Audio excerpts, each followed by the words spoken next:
대표님, 큰일 났습니다. 새벽녘, 제 개인 비서가 집문을 두드렸습니다.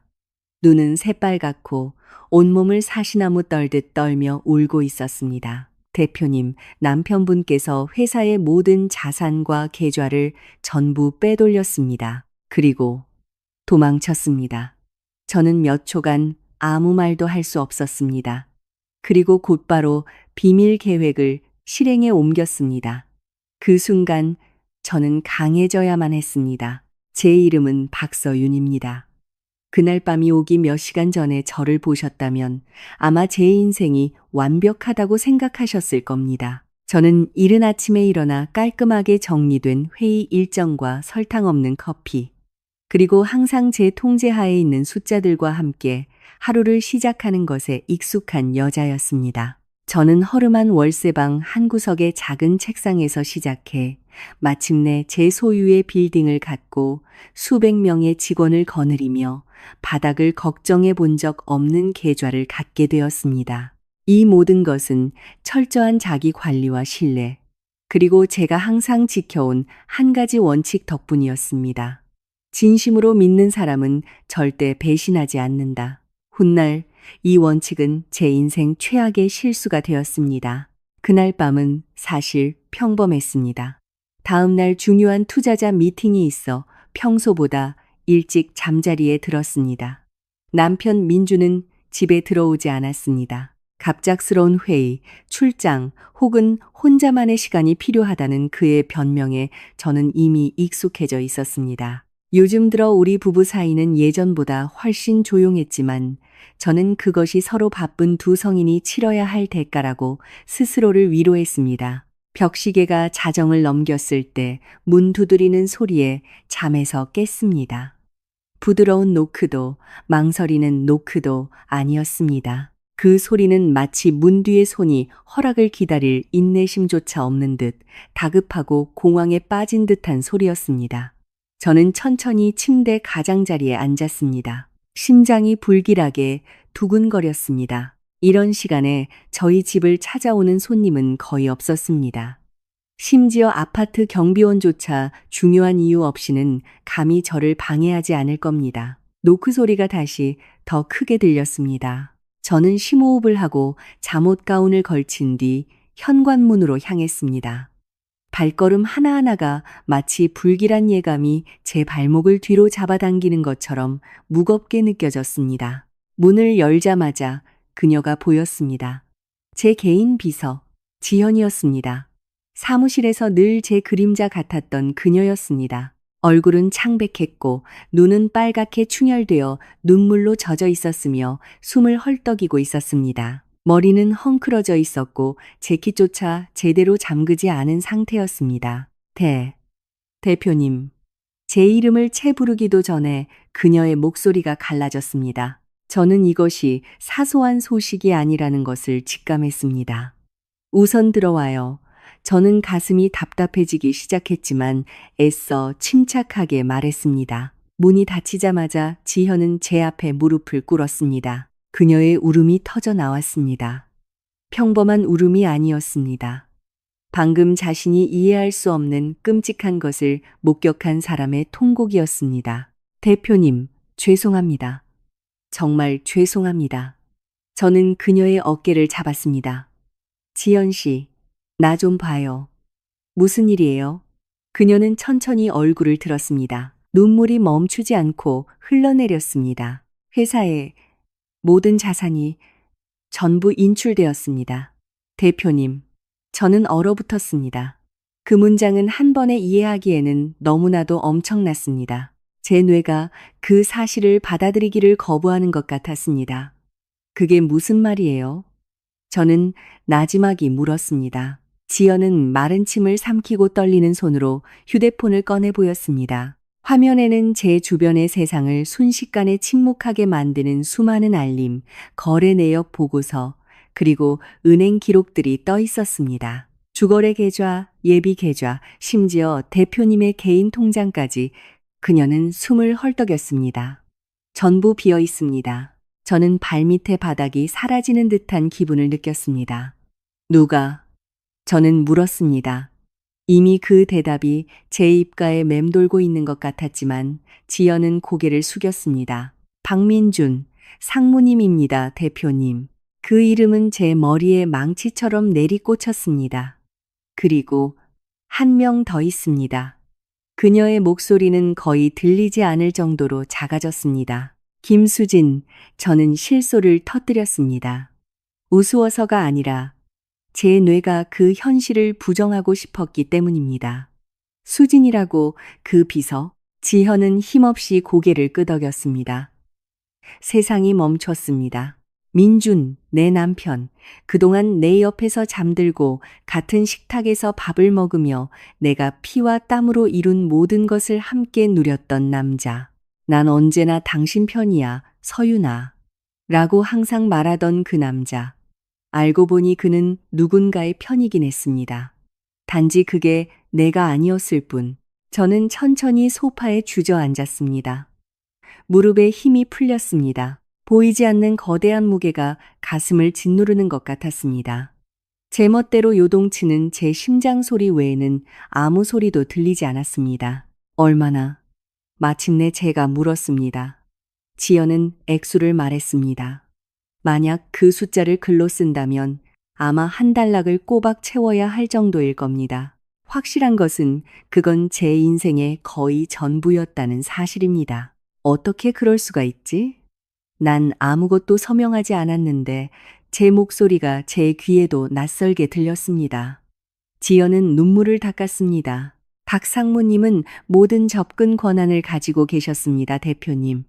그리고 오래전부터 이걸 준비해 오셨습니다. 이체는 단계적으로 아주 치밀하게 이루어졌습니다. 치밀하게. 그 단어가 비수처럼 박혔습니다. 저는 민준이 제게 보고서를 너무 자세히 읽지 말라고 했던 모든 순간들을 떠올렸습니다.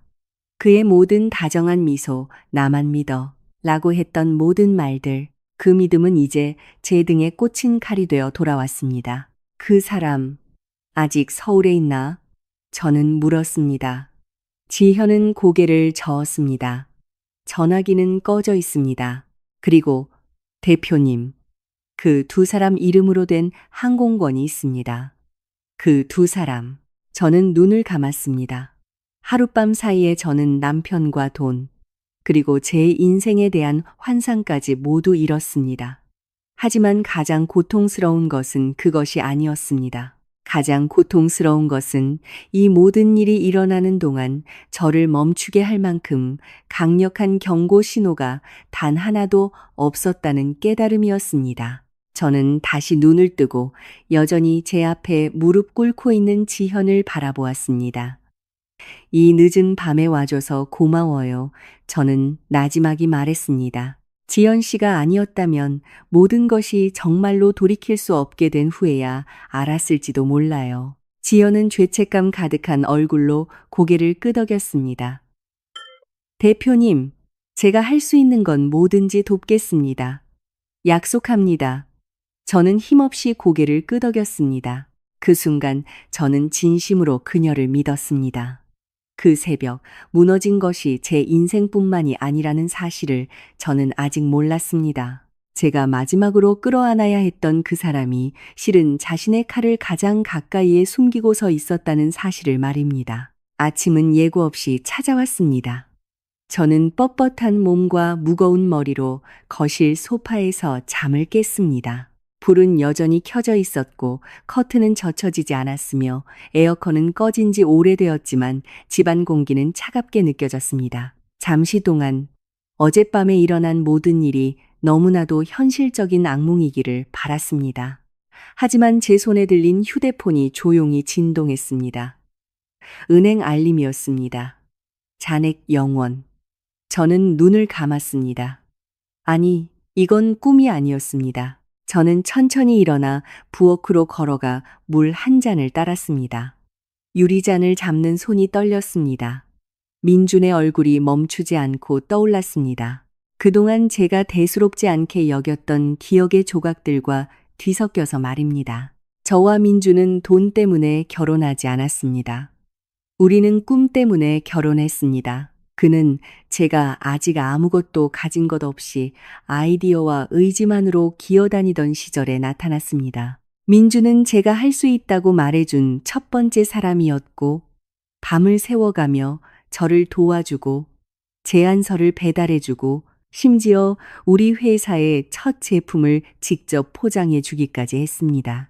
저는 그런 그를 사랑했습니다. 그가 저를 혼자가 아니라고 느끼게 해주었기 때문입니다. 하지만 시간이 흐르면서 저도 모르는 사이에 우리의 역할은 변해 있었습니다. 저는 사업을 키우느라 바빴고 그는 즐기느라 바빴습니다. 처음에는 아주 사소했습니다. 민주는 점점 일에 대해 자세히 묻지 않기 시작했습니다. 그는 단지 최종 결과에만 관심이 있었습니다. 수익이 얼마인지, 프로젝트가 성공했는지 실패했는지, 저는 그가 피곤해서 그런 것이라고 저를 전적으로 믿기 때문이라고 생각했습니다. 아이러니하지 않나요? 사실은 제가 그를 너무 믿었던 것인데 말입니다. 저는 식탁에 앉아 맞은편의 빈 의자를 바라보았습니다. 민준의 자리. 어젯밤 당연히 채워져 있어야 했던 자리. 저는 최근 몇 달간 그가 얼마나 자주 늦게 들어왔는지 기억해냈습니다. 어떤 날은 낯선 향수 냄새를 풍겼고, 어떤 날은 어딘가 억지스러운 미소를 띠고 있었습니다.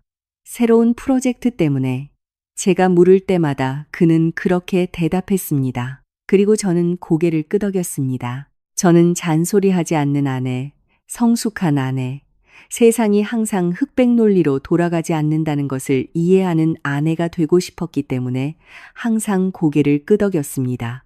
이제야 깨달았습니다. 저는 이상적인 아내가 되느라 너무 바쁜 나머지 경계심을 가진 여자가 되는 것을 잊고 있었습니다. 뒤에서 발소리가 들렸습니다. 지현이었습니다. 그녀는 단정한 옷차림에 머리를 빗고 피곤한 기색이 역력한 얼굴로 나타났습니다. 마치 그녀 또한 밤새 잠을 설친 것 같았습니다. 대표님, 따뜻한 차 한 잔 준비했습니다. 그녀가 조용히 말했습니다. 저는 고개를 돌리지 않고 끄덕였습니다. 우리는 마주 앉아 꽤 오랫동안 침묵을 지켰습니다. 그 침묵은 무겁게 느껴졌지만 이상하게도 마음을 진정시켜 주었습니다.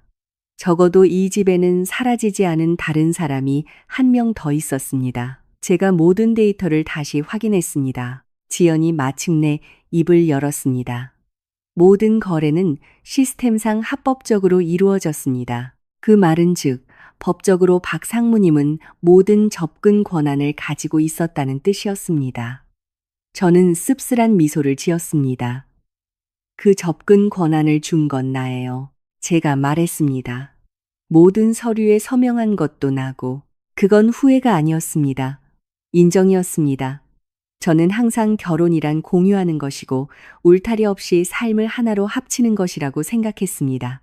그리고 이제 제가 결코 세우지 않았던 그 울타리는 제 인생 최대의 배신을 위한 탈출구가 되어버렸습니다. 대표님 잘못이 아닙니다. 지연이 재빨리 말했습니다. 잘못은 신뢰를 악용한 그들입니다. 저는 그녀를 바라보며 그 말을 믿고 싶었습니다. 지현 씨, 제가 조용히 물었습니다. 언제부터 뭔가 이상하다고 느꼈어요? 그녀는 잠시 침묵했습니다. 몇 달 전부터요. 하지만 제 일이 아니라고 생각했습니다. 박 상무님은 여전히 대표님의 남편이셨으니까요. 저는 고개를 끄덕였습니다. 그 대답은 타당했습니다. 너무나도 타당했습니다. 지연이 다시 부엌으로 돌아간 후 저는 일어나 침실로 향했습니다. 민준의 옷장은 반쯤 비어 있었습니다. 그가 아끼던 옷 몇 벌이 사라졌습니다. 시계도 없었고 신발은 단 한 켤레만 남아 있었습니다. 그는 오랫동안 준비해왔고 저는 이제야 그것을 깨달았습니다. 저는 침대 가장자리에 앉아 이제는 전혀 다르게 느껴지는 한순간을 떠올렸습니다. 얼마 전 저는 민준이 발코니에서 통화하는 것을 우연히 보았습니다. 제가 다가가자 그는 즉시 전화를 끊고 미소를 지었습니다. 누구야? 그때 제가 물었습니다. 클라이언트. 그는 재빨리 대답했습니다. 저는 더 이상 묻지 않았습니다. 이제야 알겠습니다. 그때의 제 침묵은 허락이었습니다. 저는 휴대폰을 들어 갤러리를 열었습니다. 우리의 사진들은 여전히 그곳에 있었습니다. 미소, 휴가, 소소한 축하 파티. 모든 것이 진짜처럼 보였고 그것이 가장 고통스러웠습니다. 이 배신은 낯선 사람에게서 온 것이 아니라 저를 어떻게 안심시켜야 하는지 정확히 아는 사람에게서 온 것이었습니다. 휴대폰이 다시 진동했습니다. 모르는 번호로부터 온 메시지였습니다. 그동안 모든 걸 잘 지켜줘서 고마워. 이제는 내가 즐길 차례야. 이름은 없었습니다. 필요 없었습니다. 저는 천천히 휴대폰을 내려놓았습니다. 손은 차가웠지만 제가 느낀 것은 두려움도 눈물도 아니었습니다. 오히려 낯선 감정, 차분한 분노가 솟아올랐습니다. 저는 일어나 거울 속의 제 모습을 바라보았습니다. 퉁퉁 부은 눈, 창백한 얼굴. 하지만 제 눈빛은 달랐습니다. 아직 끝나지 않았어. 저는 거울 속의 제게 속삭였습니다. 거실에서는 지연이 누군가와 전화 통화를 하고 있었습니다. 그녀의 목소리는 진지하고 공감하는 듯 들렸습니다. 마치 이 세상이 아직 완전히 잔인하지는 않다는 듯이. 저는 등을 곧게 펴고 방을 나섰습니다. 그날 저는 어떻게 복수해야 할지 몰랐습니다. 누가 연루되었는지도 몰랐습니다. 심지어 제가 얼마나 깊이 배신당했는지도 몰랐습니다. 하지만 한 가지는 제 머릿속에서 분명해지기 시작했습니다. 만약 민준과 그 여자가 제가 무너져 사라질 것이라고 생각했다면 그들은 큰 실수를 한 것입니다. 그들이 제게서 빼앗아간 모든 것 중에서 그들이 미처 계산하지 못한 한 가지가 있었기 때문입니다.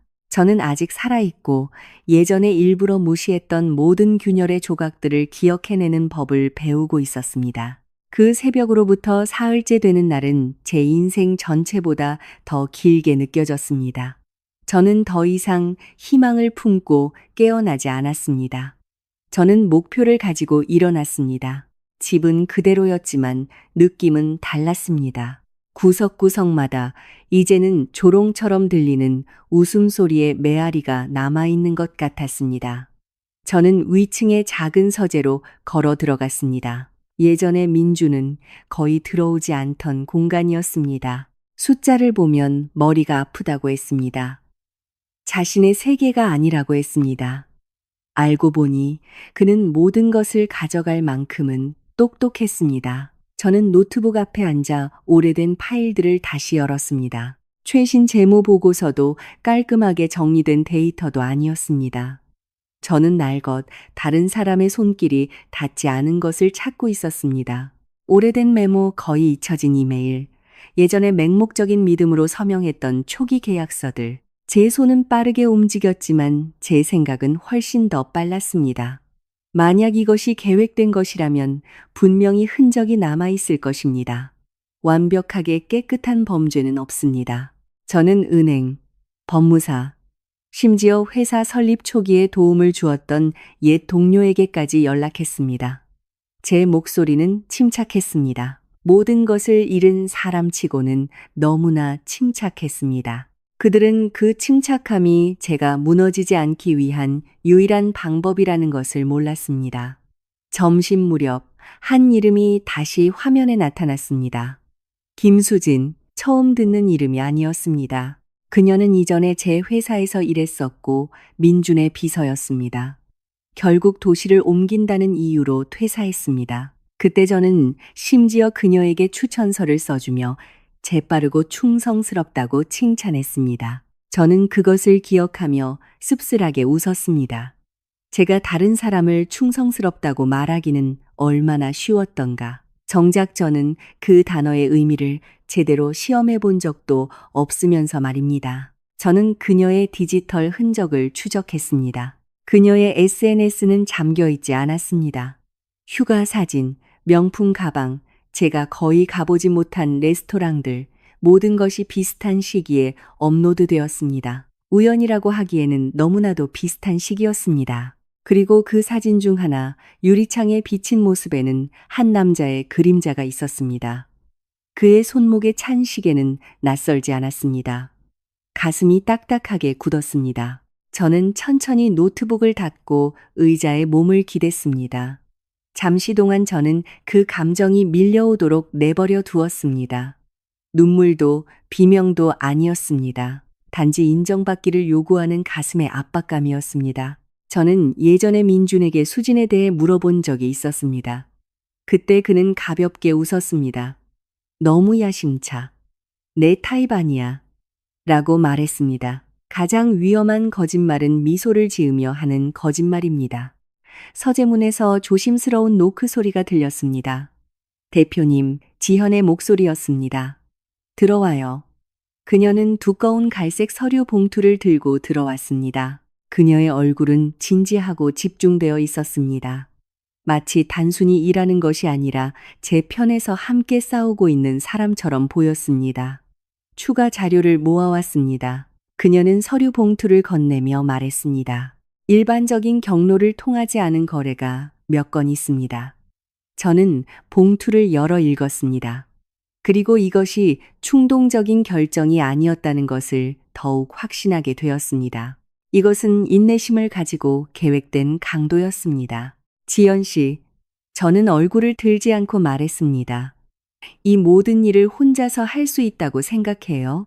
그녀는 평소보다 더 오래 침묵했습니다.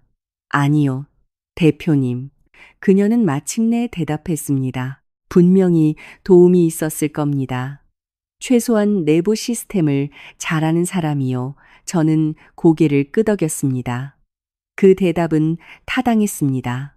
그리고 왠지 모르게 저는 조금 안도감을 느꼈습니다. 여러 사람에게 배신당해서가 아니라 이 고통이 마침내 형태를 갖게 되었기 때문입니다. 더 이상 안개가 아니라 제가 읽을 수 있는 지도가 되었습니다. 그날 오후 저는 집을 나서기로 결정했습니다. 도망치기 위해서가 아니라 새로운 관점에서 세상을 보기 위해서였습니다. 저는 예전에 민준과 자주 가던 작은 카페에 앉았습니다. 이제 저는 혼자 왔습니다.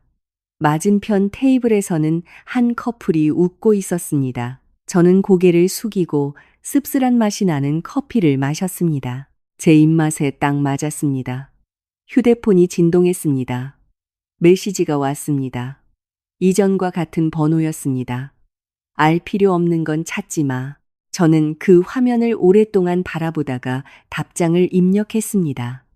너무 늦었어. 답장은 없었습니다. 저는 저녁 무렵에 더 맑아진 머리로 집에 돌아왔습니다.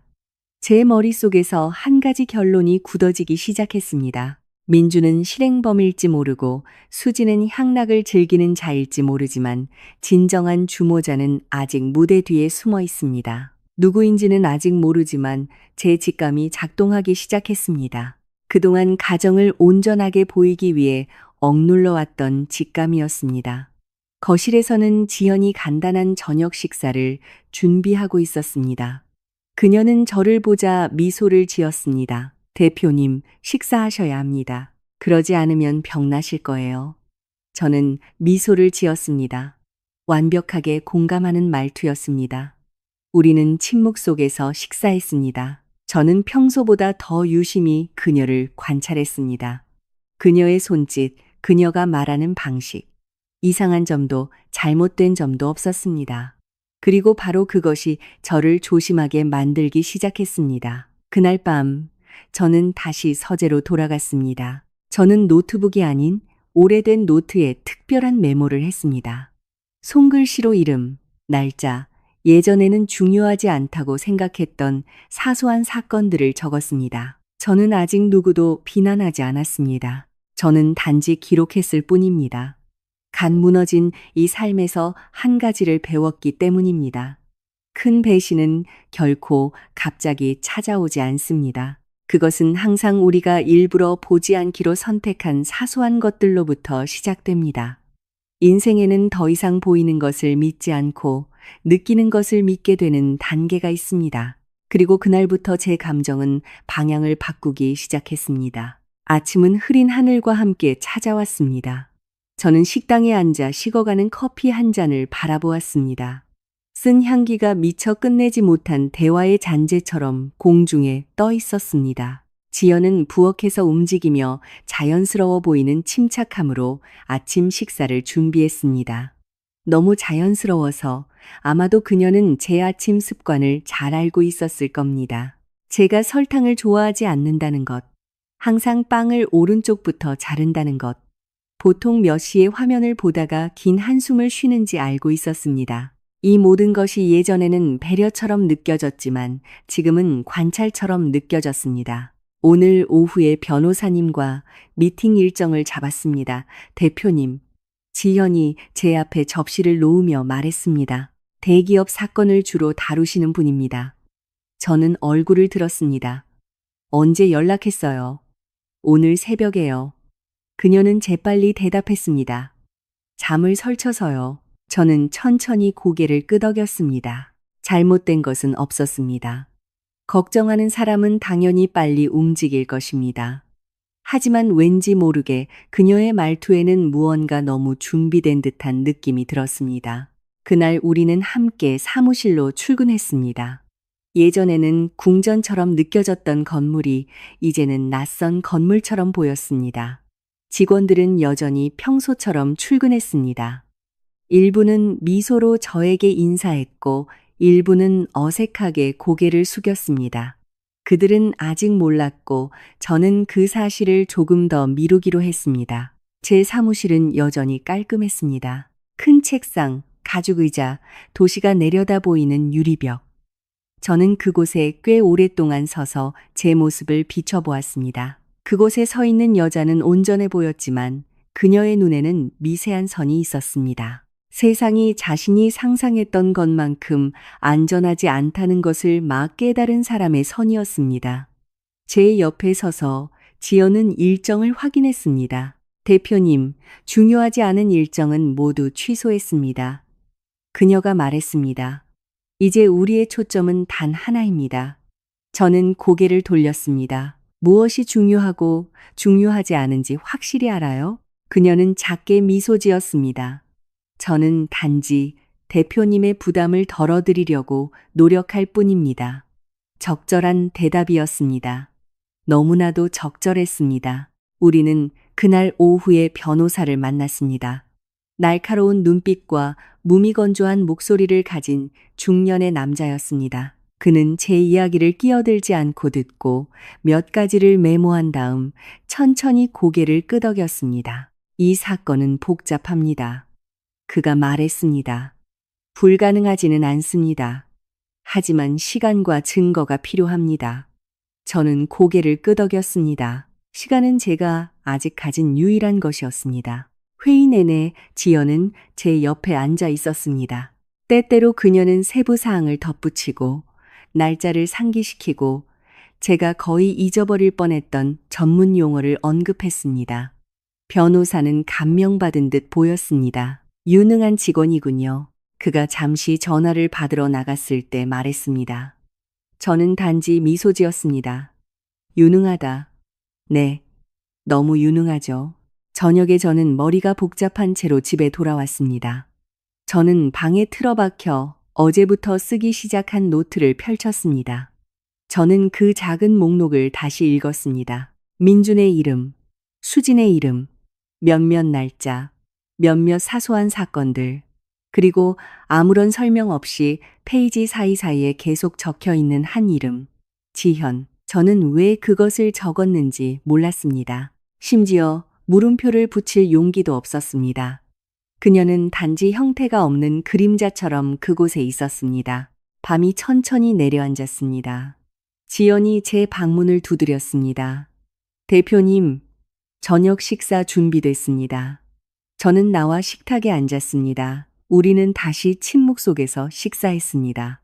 이번에는 저는 다른 방식으로 그녀를 관찰했습니다. 더 이상 완전히 믿지 않지만 아직 의심할 준비도 되지 않은 사람의 방식으로. 지연 씨, 제가 갑자기 말했습니다. 그녀는 얼굴을 들었습니다. 네, 대표님. 나랑 일한 지 얼마나 됐죠? 그녀는 잠시 생각했습니다. 꽤 오래됐습니다. 회사가 급성장하기 시작했을 때부터요. 왜 나랑 일하기로 선택했어요? 제가 물었습니다. 제 목소리는 무미건조했습니다. 그녀는 미소 지었습니다. 대표님은 다르셨으니까요. 대표님은 직원을 도구가 아니라 인간으로 대하셨습니다. 아름다운 대답이었습니다. 그리고 다시 한번 정확했습니다. 저는 고개를 끄덕였습니다. 그리고 민주는 그녀의 미소가 약간 사라졌습니다. 무슨 말씀이세요, 대표님? 그 사람 어떤 사람이라고 생각해요? 제가 그녀의 눈을 똑바로 쳐다보며 물었습니다. 그녀는 이전보다 더 오래 침묵했습니다. 박상무님은 항상 대표님의 그림자 속에 있다고 느끼셨던 것 같습니다. 그 대답은 저를 놀라게 했습니다. 틀려서가 아니라 솔직해서였습니다. 비서치고는 너무 솔직했습니다. 저는 마른 침을 삼켰습니다. 왜 그렇게 생각해요? 지연은 천천히 한숨을 쉬었습니다. 주제넘게 들릴지 모르지만 죄송합니다, 대표님. 하지만 저는 그분이 인정받고 싶어. 하지만 방법을 모르는 사람처럼 불안해하는 것을 자주 봤습니다. 저는 대답하지 않았습니다. 처음으로 제가 고려해 본 적 없는 관점에서 민준을 보았기 때문입니다. 그날 밤, 지연이 자신의 방으로 돌아간 후 저는 거실에 혼자 앉아 있었습니다. 저는 휴대폰을 열어 예전에 받았던 협박 메시지를 다시 읽었습니다. 새로운 메시지도 추가적인 단서도 없었습니다. 하지만 한 가지가 분명하게 느껴지기 시작했습니다. 저를 협박하는 사람은 언제 침묵해야 하는지 정확히 알고 있었습니다. 그리고 가장 오랫동안 침묵하는 사람이 종종 가장 많이 아는 사람입니다. 저는 물을 마시기 위해 일어나 부엌으로 걸어갔습니다. 복도를 지날 때 지연의 방 쪽에서 조용한 발소리가 들렸습니다. 그녀의 방문이 약간 열려 있었습니다. 휴대폰 화면에 빛이 새어나왔습니다. 저는 멈춰 섰습니다. 엿들을 생각도 의심할 생각도 없었지만 그 목소리가 저를 그 자리에 못 박았습니다. 제 이름이 불리는 것을 들었습니다. 걱정 마. 목소리는 낮게 들렸습니다. 거의 속삭임에 가까웠습니다. 아직 눈치 못 챘어. 저는 움직이지도 숨 쉬지도 않았습니다. 몇 초 후 그 목소리는 멈췄습니다. 방문이 닫혔습니다. 발소리가 멀어졌습니다. 저는 그곳에 꽤 오랫동안 서 있었습니다. 발이 차가워질 때까지. 아마 제가 잘못 들었을지도 모릅니다. 제 생각이 너무 피곤했을지도 모릅니다.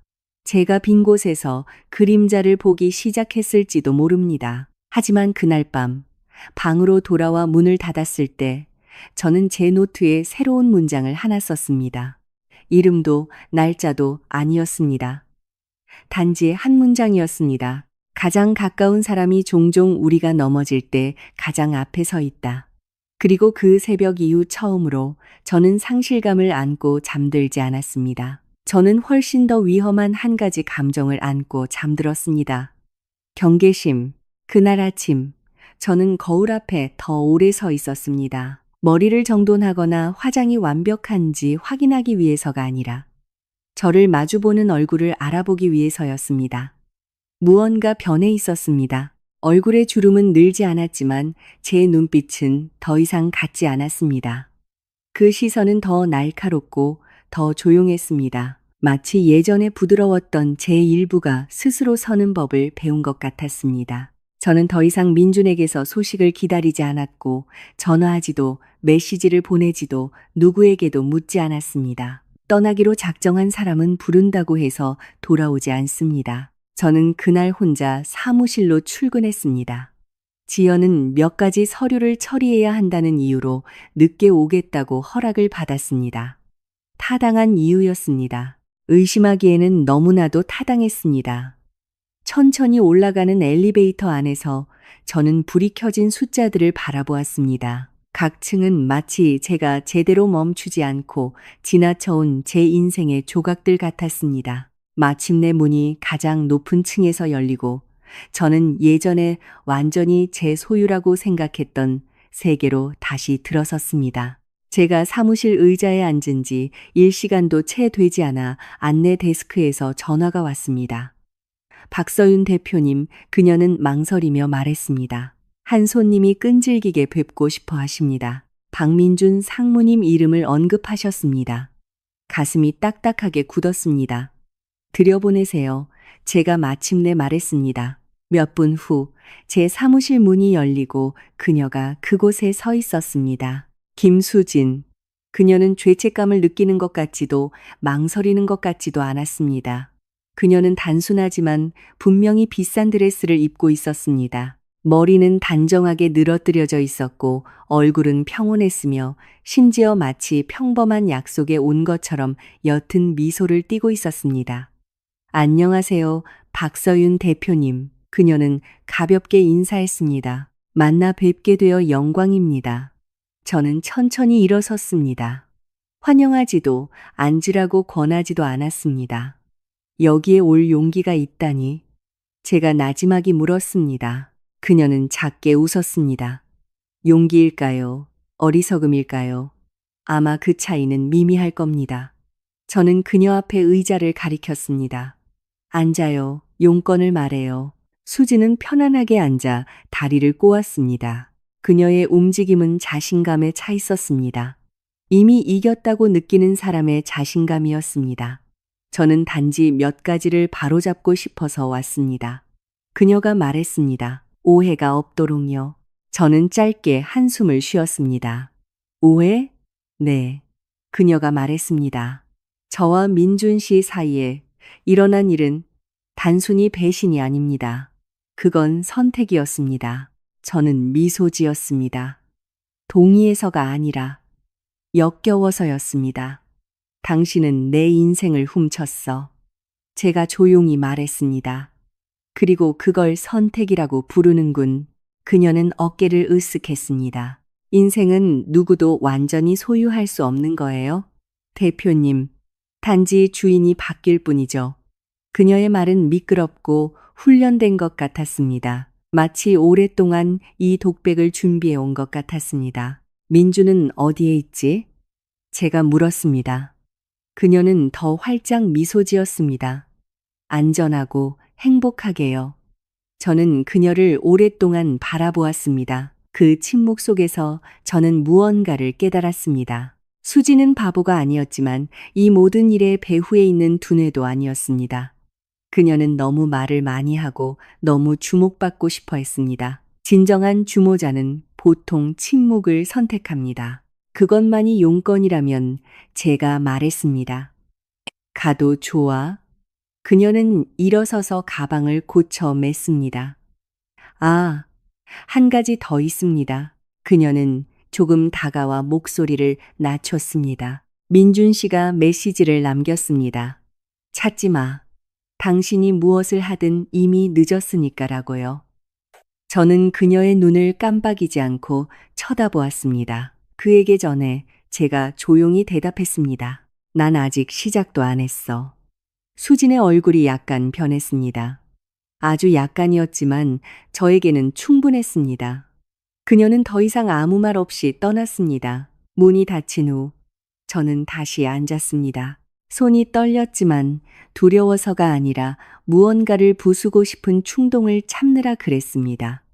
몇 시간 후 제 변호사에게서 전화가 왔습니다. 박서윤 대표님, 그가 말했습니다. 박민준 씨가 주소지를 이전하고 몇몇 자산의 소유권 변경을 신청했다는 소식을 들었습니다. 저는 눈을 감았습니다. 하나씩 그들은 모든 허점을 막고 있었습니다. 그날 오후 저는 무거운 발걸음으로 집에 돌아왔습니다. 집은 저를 짓누르는 침묵으로 맞이했습니다. 제 자신 외에는 다른 생명의 소리도 흔적도 없었습니다. 지연은 거실에서 기다리고 있었습니다. 대표님, 그녀는 재빨리 말했습니다. 괜찮으세요? 저는 그녀를 바라보았습니다. 그녀는 걱정스러워 보였습니다. 너무 걱정스러워 보였습니다. 오늘 수진을 만났어. 제가 말했습니다. 그녀의 얼굴이 순식간에 변했지만 저는 그것을 보았습니다. 뭐라고 하던가요? 그녀가 물었습니다. 내가 이미 졌다고 확신하더군. 제가 대답했습니다. 지현은 제 손을 잡았습니다. 대표님은 혼자가 아니에요. 제가 여기 있어요.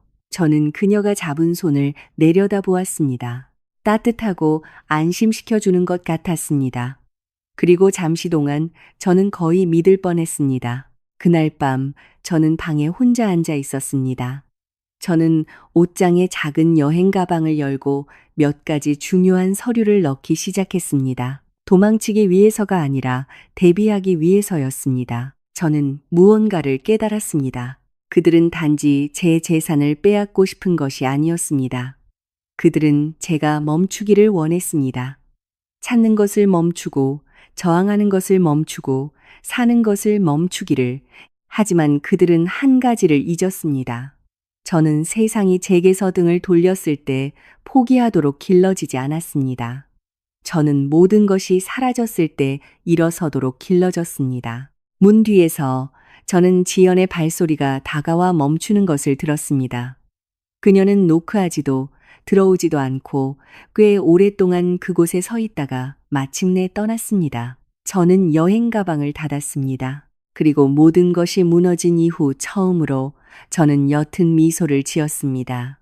그때부터 게임이 바뀌었고 그들은 아직 몰랐기 때문입니다. 저는 희생자가 되기를 그만두었습니다. 저는 항상 가장 진실하게 들리는 속삭임으로 가장 큰 배신이 온다고 믿었습니다. 수진과의 만남 이후의 날들은 짙은 안개 속을 걷는 것 같았습니다. 저는 여전히 사무실에 출근하고 서류에 서명하고 직원들에게 미소 지었습니다. 외부 세계는 주인이 자신의 삶에 폐허 위를 걷는 법을 배우고 있다는 것을 알아서는 안 되었습니다. 하지만 제 머릿속에서는 한 가지 질문이 계속 맴돌았습니다. 누가 이 모든 것을 그렇게 자세히 알고 있었을까? 민준이 한 일은 경솔한 행동이 아니었기 때문입니다. 모든 것이 너무 깔끔하고 너무 정확했습니다. 마치 누군가 제 모든 삶, 제 습관, 제 약점을 지도화한 것 같았고 저를 그렇게 깊이 아는 사람은 많지 않았습니다. 지현은 점점 더 제 곁에 있었습니다. 그녀는 더 일찍 출근하고 더 늦게 퇴근했습니다. 그녀는 제 일정을 상기시키고 회의를 주선하고 심지어 거의 과도할 정도로 꼼꼼하게 걸려오는 전화를 걸러냈습니다. 대표님은 중요하지 않은 일에 신경 쓰실 필요 없습니다. 어느 날 오후 그녀가 말했습니다. 제가 처리하겠습니다. 그 말은 다정하게 들렸습니다. 하지만 왠지 모르게 이번에는 울타리처럼 느껴졌습니다. 저는 사소한 것들을 주목하기 시작했습니다. 지연이 항상 제가 화면을 보기 전에 누가 전화했는지 아는 방식, 변호사가 너무 깊이 파고들기 시작할 때 대화를 이끄는 방식, 제가 약해져 있을 때는 항상 곁에 있지만 제가 스스로 계획을 세울 때는 거의 보이지 않는 방식. 저는 비난하지 않았습니다. 저는 단지 관찰했습니다. 어느 날 밤 저는 집 서재에서 잠든 척했습니다. 불은 일부러 반쯤 껐습니다. 저는 조용한 발소리가 다가오는 것을 들었습니다. 문이 약간 열렸습니다. 지연이 엿보았습니다. 대표님? 그녀는 조용히 불렀습니다. 저는 대답하지 않았습니다. 몇 초 후, 그녀는 다시 문을 닫았습니다. 하지만 저는 휴대폰 알림 소리가 조용히 억눌린 채로 들리는 것을 들었습니다. 마치 아무도 듣지 않기를 바라는 것처럼. 저는 눈을 떴습니다. 가슴이 답답했습니다. 두려워서가 아니라 얼굴을 형성하기 시작한 예감 때문이었습니다. 다음 날 저는 회사 오래된 기록 보관소에 대한 접근 권한을 요청했습니다. 공식적인 이유는 내부 감사였습니다. 실제 이유는 처음부터 재무 시스템을 구축하는 데 도움을 준 사람이 누구인지 보고 싶었기 때문입니다. 지연의 이름은 제가 예상했던 것보다 더 자주 나타났습니다. 그녀는 단순한 비서가 아니었습니다. 그녀는 재무 흐름 구성에 참여했습니다. 그녀는 서명 일정을 조율했습니다. 제가 너무 바쁠 때 그녀는 저와 외부 사이의 연결고리가 되었습니다. 예, 어디에나 있었습니다. 저는 오랫동안 눈을 감았습니다. 저는 처음 지연을 만났을 때를 기억했습니다. 그녀는 완벽한 추천서를 가지고 왔습니다. 짧은 면접, 깔끔한 대답, 존경심 가득한 눈빛. 그녀는 언제 말해야 하고 언제 침묵해야 하는지 알았습니다. 그리고 제가 가장 기억하는 것은 그녀가 항상 저는 대표님 편입니다. 라고 말했다는 것입니다. 그 말은 이제 다르게 들렸습니다. 그날 오후, 저는 그녀를 제 사무실로 불렀습니다. 지연 씨, 저는 제 앞에 있는 서류를 닫으며 말했습니다. 만약 언젠가 내가 무너진다면 누가 가장 이득을 볼 것 같나요? 그녀는 놀란 듯 보였습니다. 왜 그렇게 물으세요, 대표님? 그냥 대답해봐요. 제가 말했습니다. 그녀는 잠시 생각했습니다. 그동안 졌다고 느꼈던 사람이요. 그 대답은 너무 정확했습니다. 그리고 당신 생각에는 제가 이어서 말했습니다. 민준이 졌다고 느꼈을까요? 지연은 천천히 고개를 끄덕였습니다. 남자로서 아내의 그림자 아래에 있는 것은 쉬운 일이 아닙니다. 저는 그녀를 날카롭게 쳐다보았습니다. 그를 변호하는 건가요? 그녀는 즉시 고개를 저었습니다. 아니요, 대표님. 저는 단지 이해하려고 노력할 뿐입니다. 이해, 무언가를 인정하지 않고 정당화하려는 사람들이 자주 사용하는 단어입니다. 저는 옅은 미소를 지었습니다. 솔직하게 말해줘서 고마워요. 그녀는 미소로 답했지만 이번에는 그녀의 미소가 어색하게 느껴졌습니다. 그날 밤, 저는 바로 집에 가지 않았습니다. 저는 꽤 오랫동안 차에 앉아 멀리서 사무실 건물을 바라보았습니다. 한 층의 불이 아직 켜져 있었습니다. 지연의 책상이 있는 층이었습니다. 저는 다시 올라갔습니다. 불을 켜지 않고 천천히 걸었습니다. 그리고 저는 그것을 들었습니다. 지연이 전화하는 목소리였습니다. 내가 말했잖아. 아직 눈치 못 챘다고. 그녀는 속삭이듯 말했습니다. 걱정 마. 모든 것이 아직 계획대로야. 심장이 세차게 뛰었습니다. 내가 모든 길을 쥐고 있어. 그녀가 이어서 말했습니다. 내 허락 없이는 움직이지 못할 거야. 저는 천천히 뒤로 물러났습니다. 다리가 떨렸지만 제 뇌는 오히려 아주 맑게 느껴졌습니다. 더 이상 안개도 의심도 없었습니다. 하지만 제가 느낀 것은 분노도 눈물도 아니었습니다. 오히려 씁쓸한 깨달음이 밀려왔습니다. 가장 깊은 배신은 당신을 미워하는 사람에게서 오는 것이 아니라 당신이 당신 뒤에 서도록 허락한 사람에게서 오는 것입니다. 저는 그날 밤 평소와 같은 얼굴로 집에 돌아왔습니다. 저는 미소로 지연에게 인사했습니다. 저는 평소처럼 저녁을 먹었습니다. 저는 사소한 것들에 대해 이야기했습니다. 그녀는 제 모든 말이 이제 제가 믿는 것이 아니라 저장하는 것이라는 것을 몰랐습니다. 저는 방에 앉아 오래된 노트를 펼쳤습니다. 저는 한 이름을 굵은 선으로 쓸 때 손이 떨리지 않았습니다. 지연, 더 이상 물음표는 없었습니다.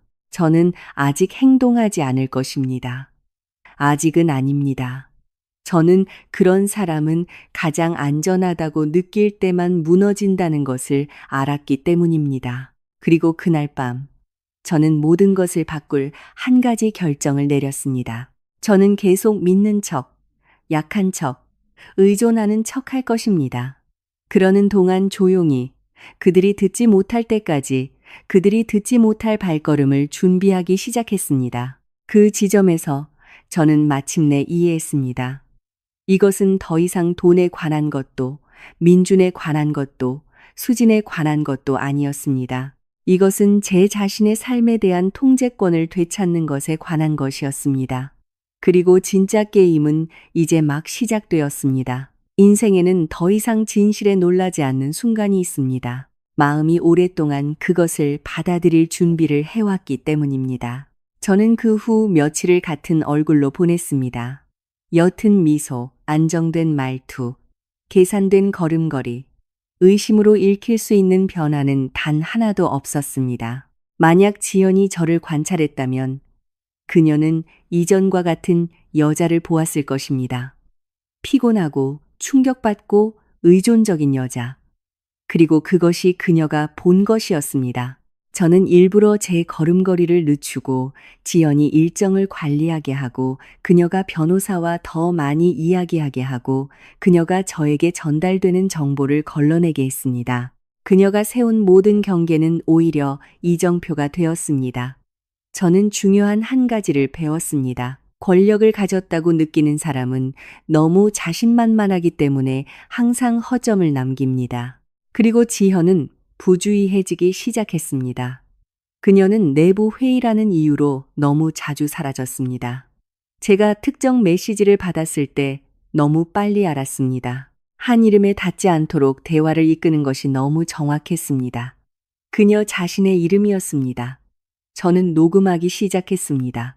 소리도 사진도 아니었습니다. 패턴이었습니다. 그녀가 불안해하는 요일, 그녀가 자주 전화하는 시간, 그녀가 휴대폰에 가장 방어적일 때, 어느 날 밤 저는 일부러 관련 없는 이름을 하나 언급했습니다. 오래된 법무사에게 연락해 볼까 생각 중이야. 저는 차를 마시며 아무렇지 않게 말했습니다. 지연의 얼굴이 순간 굳어졌습니다. 그분이요? 그녀는 재빨리 물었습니다. 이제 관련 없지 않나요? 저는 고개를 끄덕였습니다. 그럴지도 모르지. 하지만 한번 해보고 싶어. 그녀는 미소 지었습니다. 제 생각에는 시간 낭비입니다. 다음 날, 그 법무사가 먼저 저에게 연락했습니다. 누군가 그에게 관여하지 말라고 경고했다고 말했습니다. 누군가. 저는 차가운 손으로 전화를 끊었습니다. 더 이상 부정할 여지가 없었습니다. 그날 밤, 저는 예비 노트북의 오래된 폴더를 하나 열었습니다. 지연조차 그 존재를 모르는 폴더였습니다. 그곳에는 오래된 이메일, 초기 대화, 결코 보내지지 않은 계약서 초안이 저장되어 있었습니다. 그리고 그 모든 것 사이에서 저는 숨이 솟을 듯한 한 가지를 발견했습니다. 지연의 취업 추천 이메일. 발신자는 제가 그동안 알고 있었던 컨설팅 회사가 아니라 민준의 개인 주소였습니다. 날짜는 심지어 지연이 공식적으로 지원하기 전이었습니다. 저는 나지막이 웃었습니다. 우스워서가 아니라 마침내 모든 것이 온전하게 느껴졌기 때문입니다. 그들은 처음부터 서로를 알고 있었습니다. 그들은 함께 제 인생에 들어왔고 저는 그 문을 직접 열었습니다. 가슴이 답답했습니다. 저는 눈을 감고 그 감정이 밀려오도록 내버려 두었습니다. 분노도 슬픔도 아니었습니다. 차가운 어리석음이었습니다. 저는 지연이 제 곁에 서서 민준이 멀어질 때 저를 위로해 주었던 모든 순간들을 떠올렸습니다. 모든 동정의 말, 안전하게 느껴졌던 모든 손길. 알고 보니 그것은 공감이 아니라 준비였습니다. 절정은 평범해 보이는 어느 날 오후에 일어났습니다. 저는 공황 상태인 척하고 일부러 서류를 떨어뜨리고 일부러 목소리를 높였습니다. 이 모든 게 너무 힘들어. 저는 떨리는 목소리로 말했습니다. 더 이상 못하겠어. 지연이 즉시 다가왔습니다. 그녀의 손이 제 어깨를 잡았습니다. 대표님, 지금 포기하시면 안 돼요. 저는 젖은 눈으로 그녀를 바라보았습니다. 피곤해. 그냥 모든 걸 포기하는 게 나을지도 몰라. 제가 그녀를 안 이후 처음으로 그녀는 숨기려 하지 않고 미소 지었습니다. 작고 옅고 만족스러운 미소였습니다. 그게 대표님의 결정이라면 그녀는 조용히 말했습니다. 제가 돕겠습니다. 그 돕겠다는 말은 망치처럼 느껴졌습니다. 밤에 저는 지연을 미행했습니다.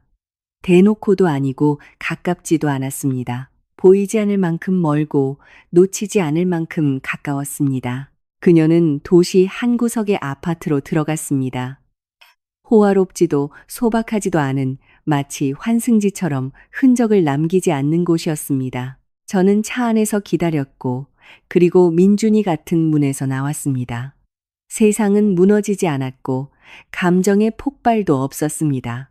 단지 아주 최종적으로 느껴지는 긴 침묵만이 있었습니다. 그들은 작게 웃고 오랫동안 비밀을 공유해온 두 사람처럼 친밀하게 이야기했습니다. 저는 고개를 숙이고 긴 숨을 내쉬었습니다. 그래서 이것이 이 모든 것의 진짜 얼굴이었습니다. 단순한 불륜도 단순한 금융 사기도 아니었습니다. 이것은 협력이었습니다.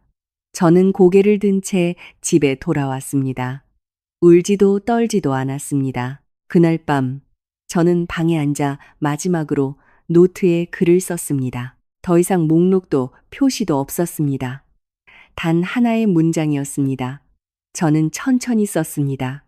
나는 안다. 그리고 그 마지막 마침표와 함께 제 안에 무언가가 변했습니다. 저는 더 이상 방어적으로 경계하지 않았습니다. 저는 더 이상 그들의 실수를 기다리지 않았습니다. 저는 그들이 예상하지 못한 결말을 만들 것입니다. 만약 그들이 저를 완전히 고갈시켰다고 생각했다면 그들은 가장 중요한 한 가지를 잊은 것입니다. 저는 처음부터 모든 것을 만든 사람이고 만든 사람은 항상 정확하게 허무는 방법을 알고 있습니다. 이 장은 배신에 관한 것이 아니라 깨달음에 관한 것입니다. 그리고 누군가 진정으로 깨달은 후에는 더 이상 아무도 그를 막을 수 없습니다. 인생에는 결코 잊을 수 없는 하룻밤이 있습니다. 무슨 일이 일어났기 때문이 아니라 거의 일어날 뻔했기 때문입니다. 그날 밤, 저는 평소보다 늦게 집에 돌아왔습니다. 길은 소리 없이 내리는 비에 젖어 있었습니다. 도시의 불빛은 마치 떠나기를 꺼리는 과거의 그림자처럼 아스팔트에 반사되었습니다.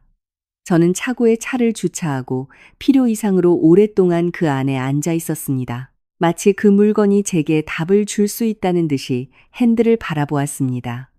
저는 모든 것을 이미 알고 있었습니다. 하지만 진실을 안다고 해서 곧바로 강해지는 것은 아니었습니다. 집 문을 닫자마자 침묵이 저를 잔인하게 덮쳤습니다. 발소리도 다른 숨소리도 없었습니다. 이 집은 방금 자신이 믿었던 모든 것에 의해 배신당한 한 영혼에게는 너무나도 크게 느껴졌습니다. 저는 가방을 바닥에 내려놓았습니다. 신발은 아무렇게나 벗었습니다. 제 몸은 방향 없이 움직였습니다.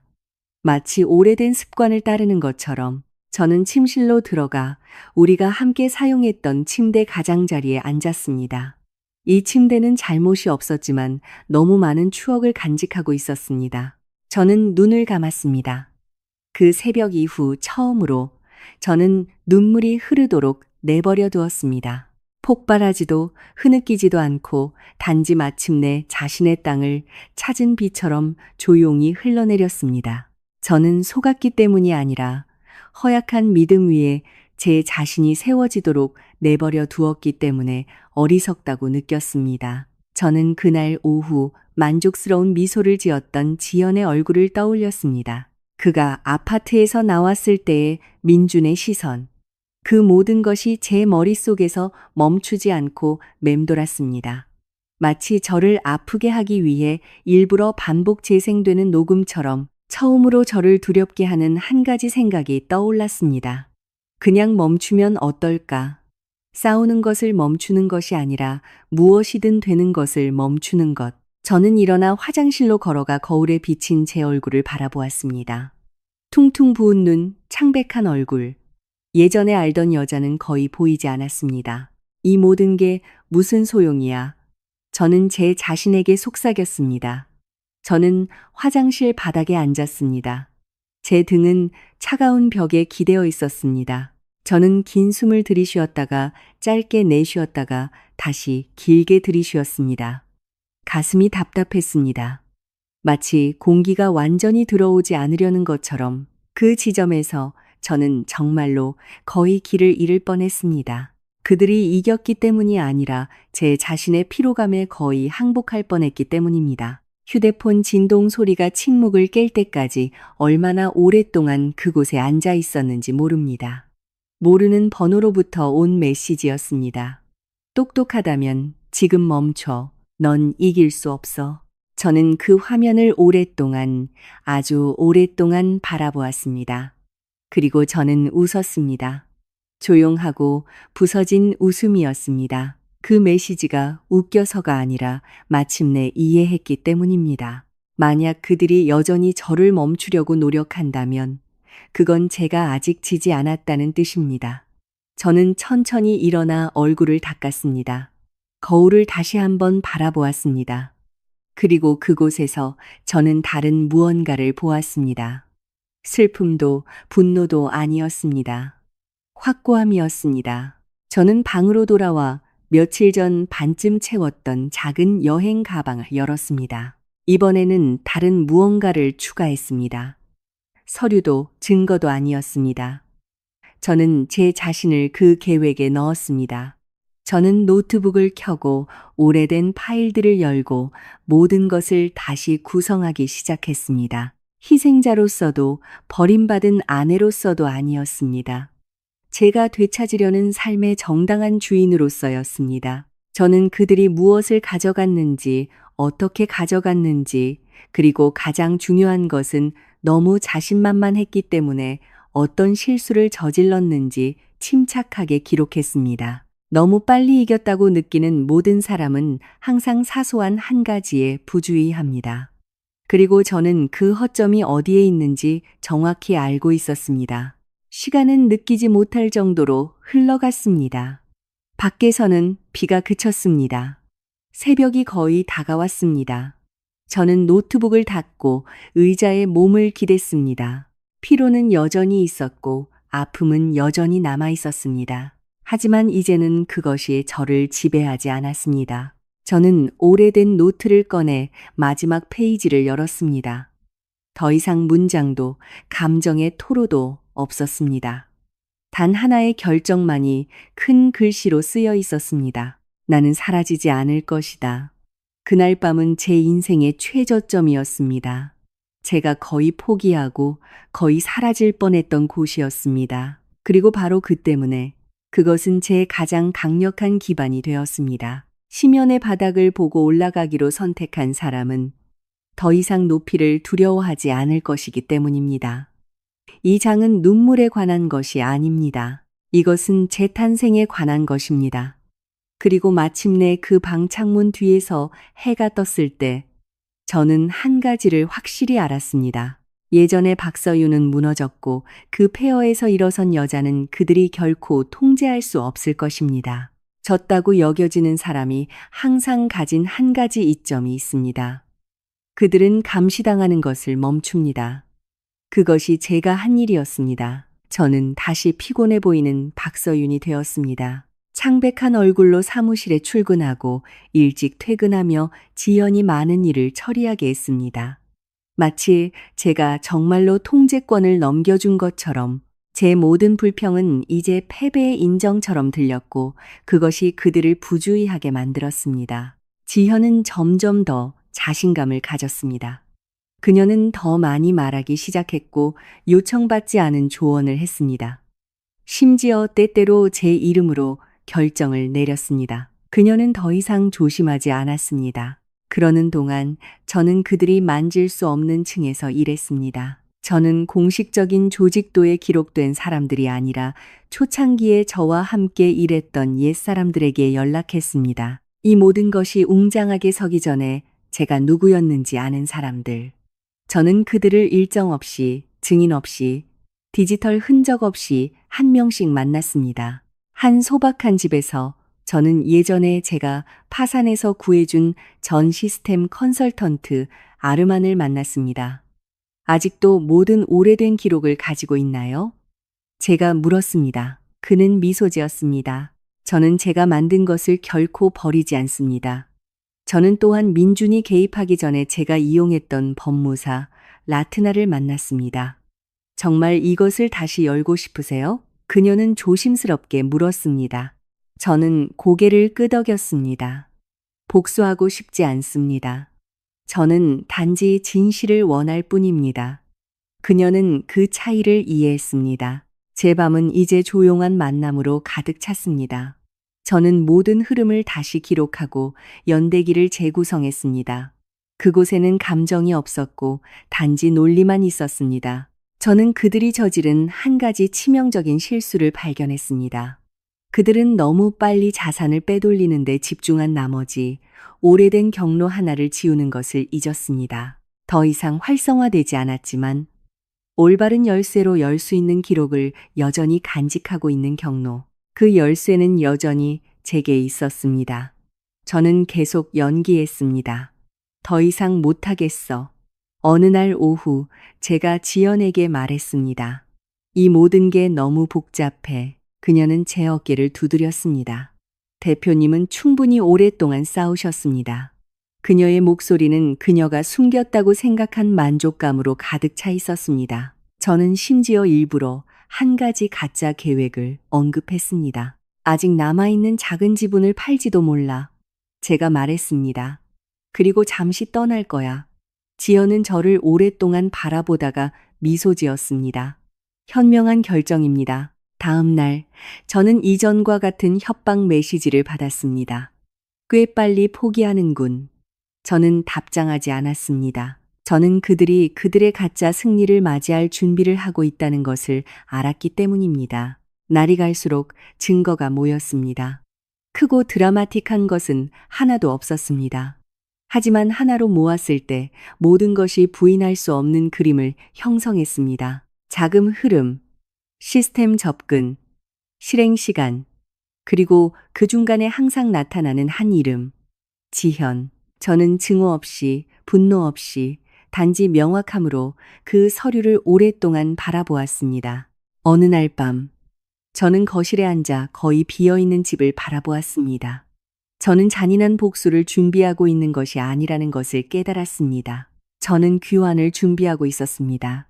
제 자신에게로의 귀환. 저는 노트에 마지막 메시지를 하나 쓰고 그 페이지를 찢었습니다. 더 이상 기록할 것이 없었습니다. 모든 것이 종이가 아니라 제 머릿속에 깔끔하게 저장되어 있었습니다. 내일은 모든 것을 바꿀 날입니다.